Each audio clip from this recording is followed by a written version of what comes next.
Penambang batu padas kerap menjadi sasaran dan ladang penerapan pungutan liar atau pungli oleh oknum aparat. Padahal penambang batu padas yang sudah rutin memberikan setoran kembali dijadikan sapi perahan.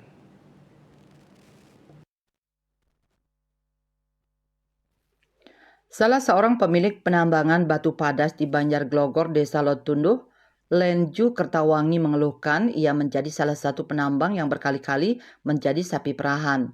Padahal setiap bulan penambang batu padas ini telah diwajibkan memberikan setoran kepada oknum aparat. Lenju mengeluhkan pihaknya sudah berkali-kali dijadikan sapi perahan oleh oknum aparat.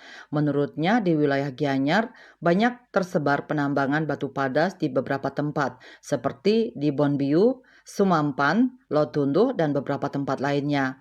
Diakui Lenju pihaknya yang selalu dijadikan korban, sedangkan pemilik usaha tambang batu padas lainnya hampir tak tersentuh. Untuk itu ia menginginkan keadilan. Kalau memang tidak diizinkan, Lenju mengharapkan agar semua ditertibkan dan tidak ada tebang pilih. Lenju mengaku sudah menghabiskan uang ratusan juta untuk atensi menyelesaikan kasusnya. Selain uang, juga diminta ribuan biji paras oleh oknum aparat.